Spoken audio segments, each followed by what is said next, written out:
اعوذ بالله من الشیطان الرجیم بسم الله الرحمن الرحیم. ګران زده کوونکو، په ننني درس کې تاسو ته غواړم د دوو ټکو ترمنځ د فاصلې پیدا کول در زده کړم.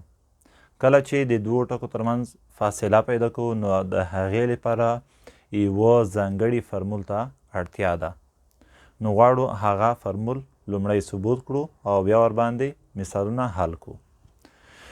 د فرمول ثبوت لپاره د دکارت مستوي یا د وضعیه کمیاتو سیستم په پام کې نیسو او دلته دوه ټکي د A او B په نامه ځای پر ځای کوو.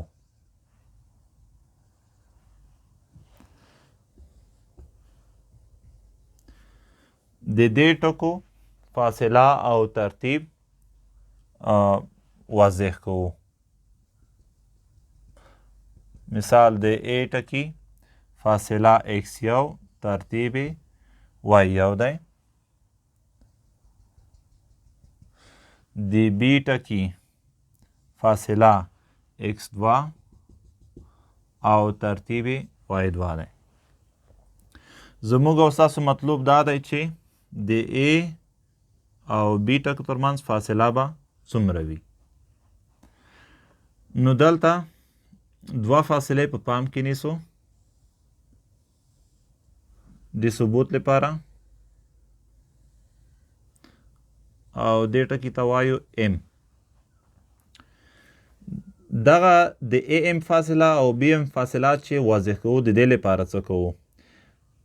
د X په محور د X2 فاصلې څخه X1 فاصله تفریق کوو او د Y په محور Y2 فاصلې څخه Y1 فاصله تفریق کوو.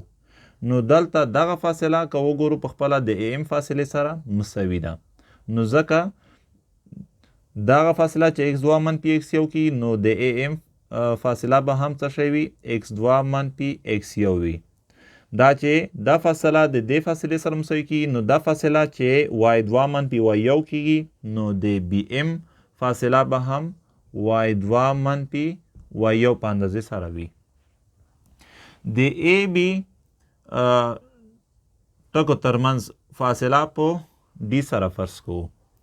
د فیثاغورس قضیې په اساس په هر قایم الزاویه مثلث کې د وتر مربع مساوي کیږي د نورو دوو قایم الزاویو د مربعاتو مجموعې سره.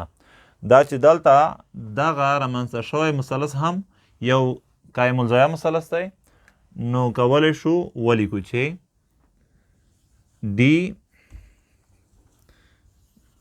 D مربع مساوي کیږي AM مربع جمع BM مربع.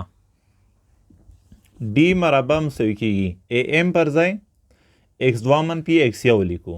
نو داسې لیکلی شو x2 منفي x1 کل مربع جمع BM پر ځای y2 منفي y1 لیکو کل مربع. د دې لپاره چې د D درجه له منځه لاړه شي دواړه خواوې د مربع جذر لاندې نیسو. دواړه خواوې د مربع جذر لاندې نیسو. نو دلته به د D درجه د جذر درجې سره ختم شي او D به مساوي شي x2 منفي x1 کل مربع جمع y2 منفي y1 کل مربع تحت جذر. په دې فرمول سره ګران زده کوونکو کولی شو د دوو ټکو ترمنځ فاصله پیدا کړو. یو مثال په پام کې نیسو.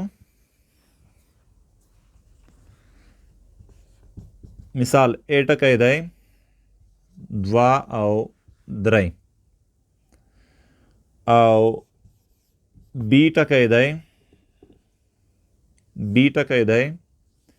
0 او 5. نو دا چې A ټکی دی د A ټکي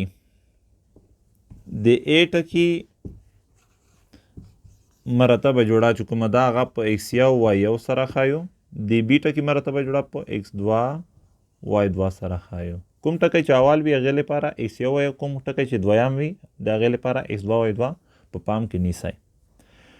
نو د فرمول مطابق اوس دغسې کولی شو ولیکو چې D مساوي x2 0 منفي x1 څو دی 2 کل مربع جمع وای 2 5 منفي 3 کل مربع تحت جذر डी مساوي 0 منفي 2 منفي 2 منفي 2 مربع مثبت 4 جمع 5 منفي 3 2 2 مربع 4 تحت جذر 4 جمع 4 8 تحت جذر دا چې واحد ذکر شوی نه نو دلته ورسره یونټ لیکو نو ویلی شو چې د ای بي ټکو ترمنځ فاصله 8 تحت جذر واحده ده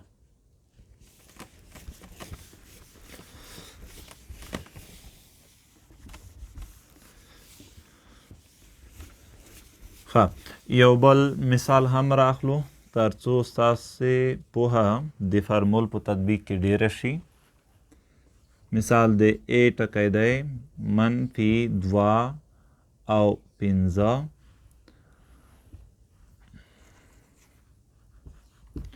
او بی ټکی دی منفي 1 او منفي 1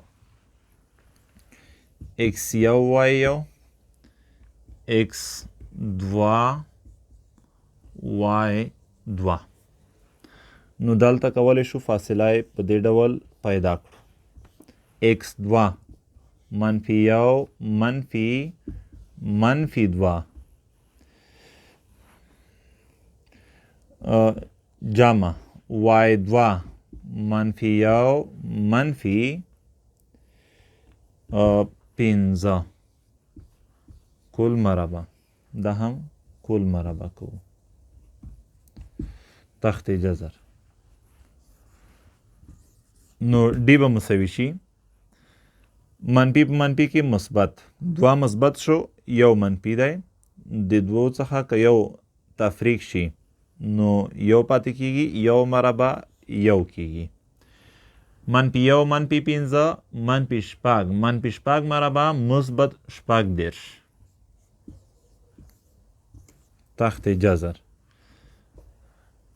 نو डी به مساوي شي یو جمع 10 10 تحت جذر واحد نشته ورسره نو ځکه یونټ لیکو دا چې 10 یو غیر ناطق عدد دی نو ځکه دغه په همدغې ډول پرېږدو ښه ګران زده کوونکو هیله ده چې دغه درس مو زده شوی وي تر بیا عالمو مل شه